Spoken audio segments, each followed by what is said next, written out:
യുഎസിൽ നിന്നും ഇന്ത്യയിലേക്കുള്ള 31MQ-9B അത്യാധുനിക ഡ്രോൺ ഇറക്കുമതിയിലെ പുരോഗതിയിൽ സംതൃപ്തി രേഖപ്പെടുത്തി യുഎസ് പ്രസിഡന്റ് ജോ ബൈഡൻ. ഡെലവെയറിലെ വില്ലിംഗ്ടണിലെ സ്വകാര്യ വസതിയിൽ പ്രധാനമന്ത്രി നരേന്ദ്രമോദിയുമായി നടത്തിയ കൂടിക്കാഴ്ചയിലാണ് പ്രതിരോധ മേഖലയിൽ ഇരു രാജ്യങ്ങളും തമ്മിലുള്ള സഹകരണത്തിൽ ബൈഡൻ സംതൃപ്തി രേഖപ്പെടുത്തിയത്.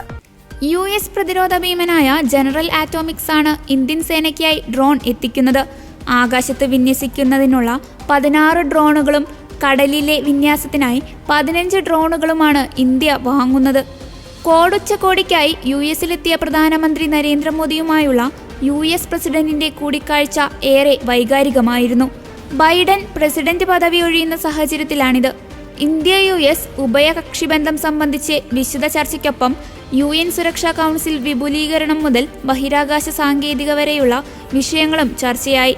കൂടിക്കാഴ്ച വൈകാരികമായിരുന്നുവെന്ന വിദേശകാര്യ സെക്രട്ടറി വിക്രം മിശ്രി മാധ്യമങ്ങളോട് പറഞ്ഞു.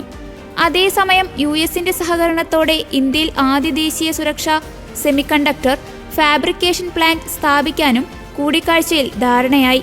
US സൈന്യത്തിനും സഖ്യകക്ഷികൾക്കും ഇന്ത്യൻ സൈന്യത്തിനും ആവശ്യമായ ചിപ്പുകൾ നിർമ്മിച്ച് കൈമാറുന്ന ഫാബ്രിക്കേഷൻ പ്ലാന്റ് 2025ഓടെ സ്ഥാപിക്കാനാണ് ധാരണയായത്. ശക്തി എന്ന പ്ലാന്റിന് പേരിടും. Infrared gallium nitrate, silicon carbide semi കണ്ടക്ടറുകളുടെ ഉൽപ്പാദനമാണ് പ്ലാന്റിൽ നടക്കുക. ഭാരത് സെമി, ഇന്ത്യൻ യുവസംരംഭകരായ വിനായക് ഡാൽമിയ, വൃന്ദ കപൂർ എന്നിവരുടെ സ്റ്റാർട്ടപ്പായ third iTech, US space force എന്നിവയുടെ സഹകരണത്തോടെയാണ് പ്ലാന്റ് നിർമ്മിക്കുക. ഇന്തോ പസഫിക് ഇക്കണോമിക് ഫ്രെയിംവർക്കിന്റെ ഭാഗമായി 3 കരാറുകളും ഇന്ത്യയും US-ഉം ഒപ്പുവെച്ചു. സുതാര്യ സമ്പദ് വ്യവസ്ഥ, ന്യായ സമ്പദ് വ്യവസ്ഥ, ആഗോള ഉന്നമനം എന്നിവ ലക്ഷ്യമിട്ടുള്ള കരാറുകളിലാണ് ഒപ്പുവെച്ചത്.